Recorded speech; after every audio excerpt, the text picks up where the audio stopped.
Hello and welcome to my still life painting of Lea Perrins. In this quick video I have speeded it up a little bit so it won't be as boring watching it in full time. I'm using a proportional divider just to work out the width of the bottle to the height of the bottle, so to get that right. I've put a mark on the top and the bottom so that it's not too near the edges of the board, so that when it's framed it's not going to be covered.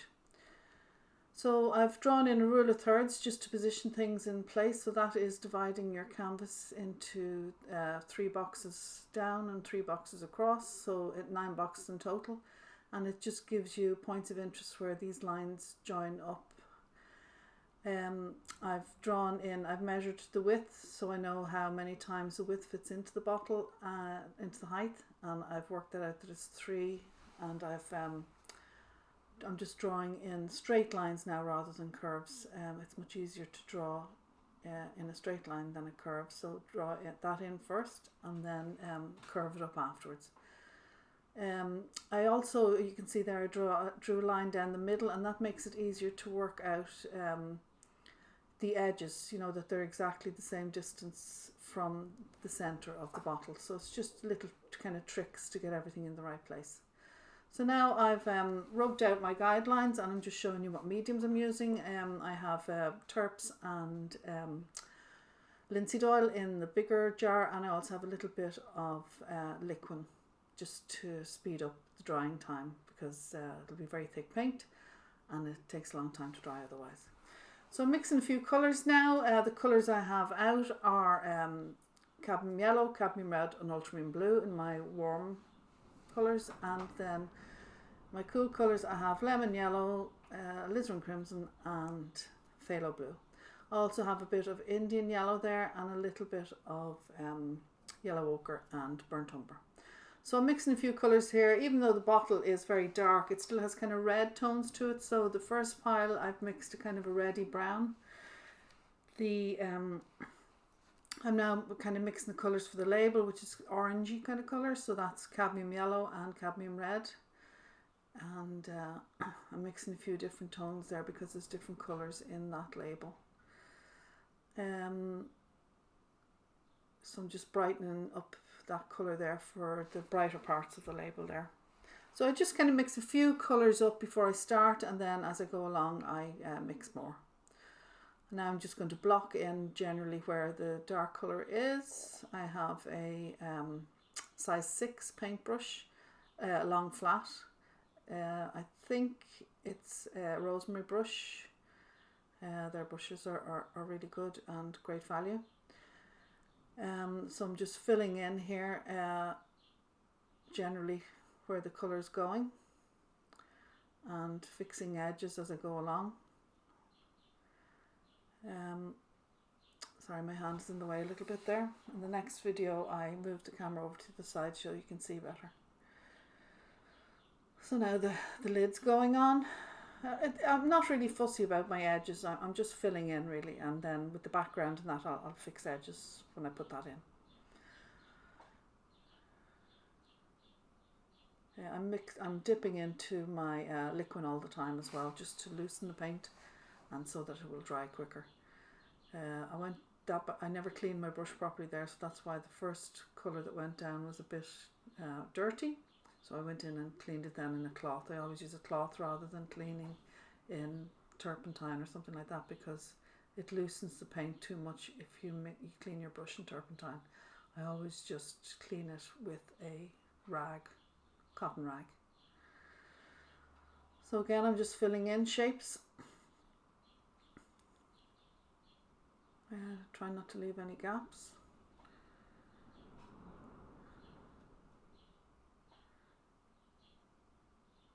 Putting in kind of the darker edge now, that on one side.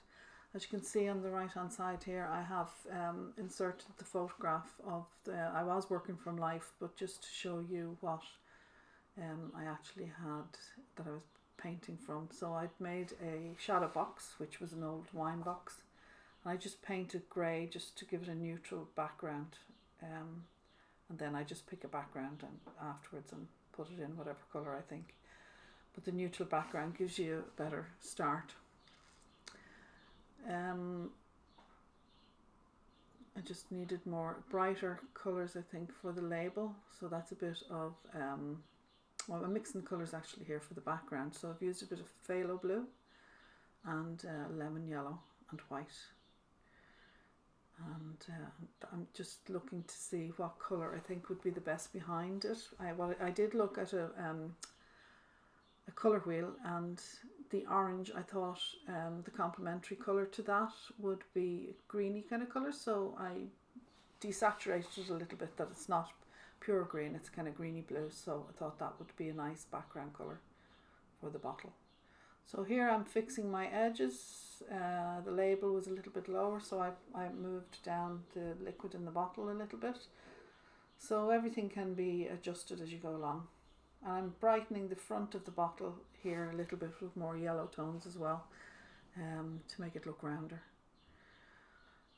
Just finishing touches there on the lid a little bit as well, and I'm looking now to see where the light is hitting the bottle. The ding of light is what really makes any of these still lifes come to life. So you have to really concentrate on where that ding of light is positioned on the bottle.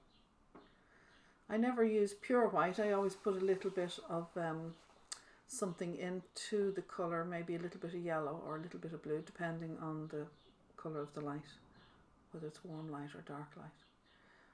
So now I'm filling in the details. I've used the colour I actually mixed for the liquid in the bottle to do that, which is a kind of a browny reddy colour.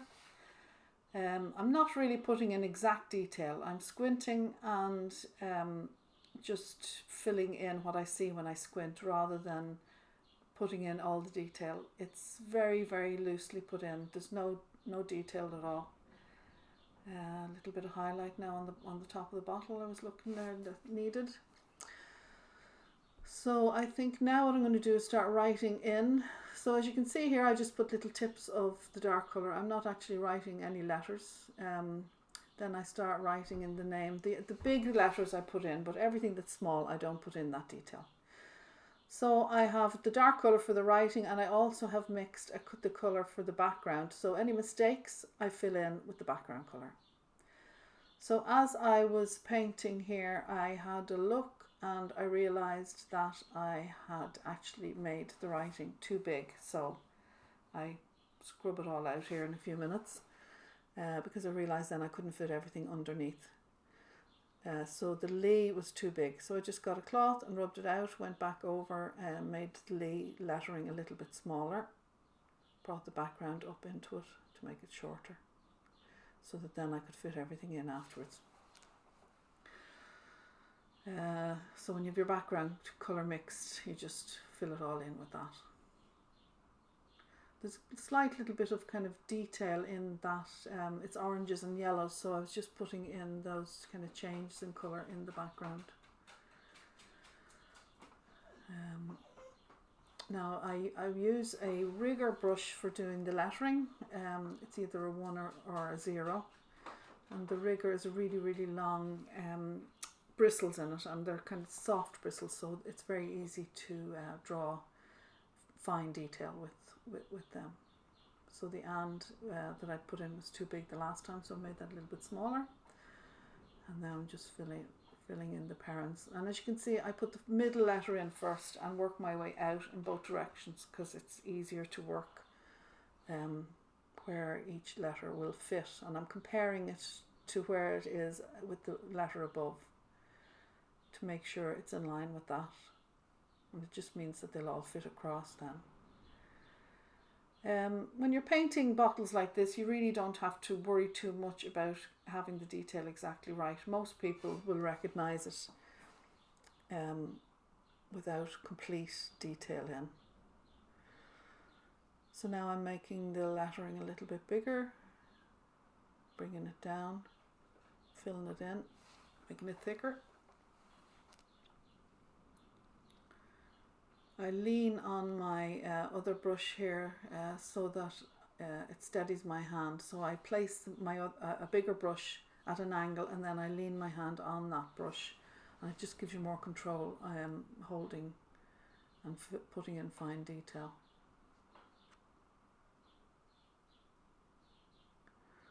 So now I'm just fixing around edges with the background as well here.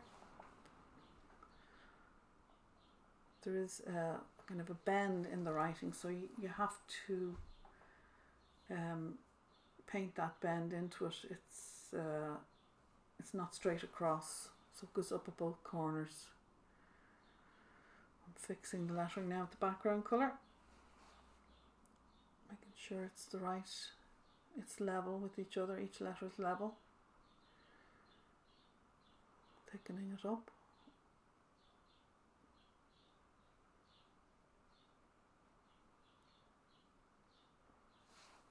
So now the S is too thick, so I'm just going to go in and fix that up with the background colour.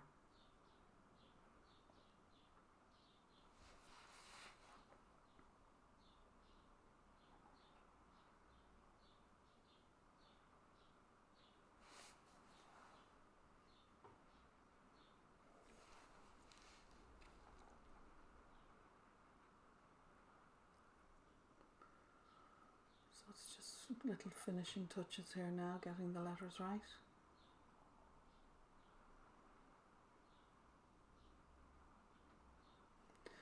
And then when I write the lettering underneath, I don't put in any detail. There was a lot of information there, but it's just too hard to get that lettering in. So if you just put dots and dashes for the amount of letters that there are there, and then bring your background in around it to break it up, it just, your eye, when you look at it, turns it into lettering.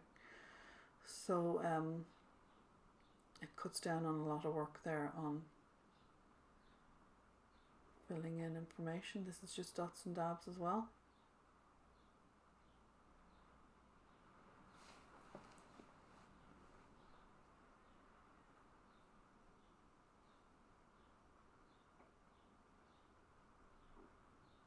So there's a lot of detail in that label with the oranges and the yellows. There's I'm just breaking up those lines that I put in because there's little dots of gold in the label.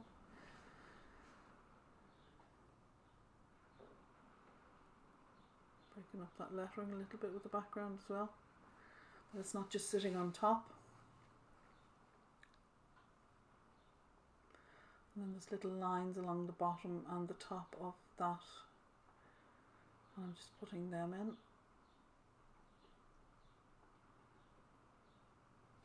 And then there's highlights that goes over that as well.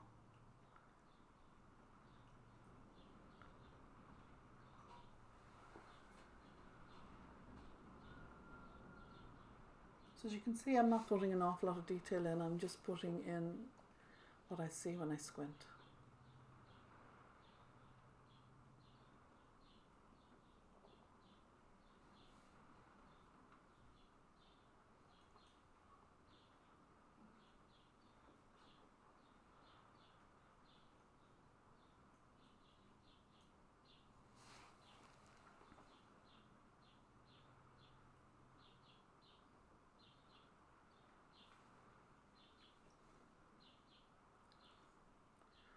So these bottles are a great exercise for your observation and deciding what kind of detail you're going to use and not use.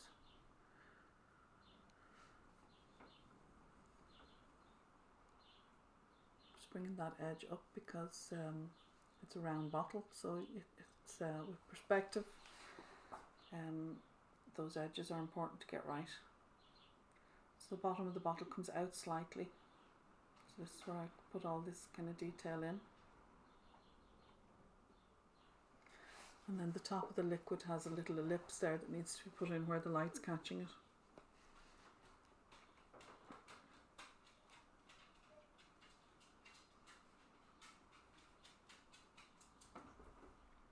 And then there's a signature that's written in white across the bottle, so I'm just putting in very general lines to make it look like the signature.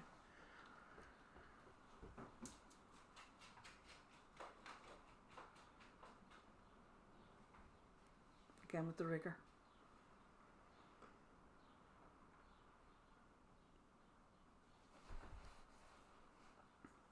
Just finishing a few of those little letters, making them a little bit thinner. So now I think when I look at the bottle, that edge wasn't right, so I was just fixing that, putting in darks, getting the angle of that edge. It actually comes out wider, it doesn't come straight down, so I'm just putting that detail in and then fixing anywhere I went over the edge with the background colour.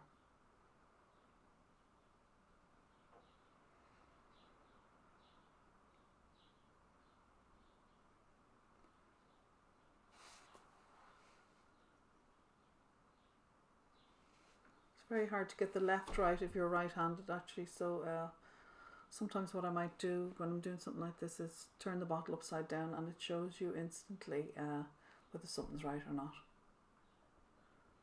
So just defining those edges there. The bottle top should have been a little bit wider, so I'm just putting that in. Fixing that edge with the background colour again.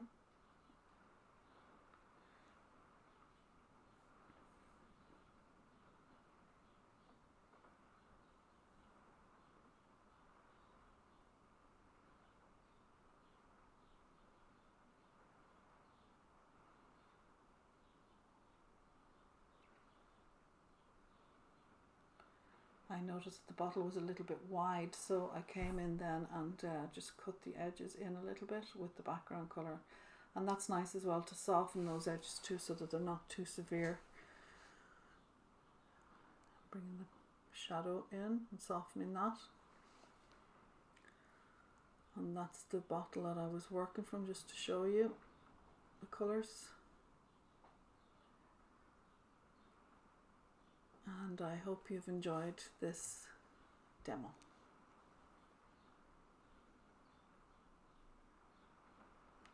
So I'm just signing now. It's with a camphor tool, it's called. It's a kind of a silicone rubber tip, and I just cut into the painting with my initials. It's a small painting. It's only 6 by 8, so 6 by 8 inches, 15 by 20 centimeters. So it's a small painting, so you don't want too much big signatures.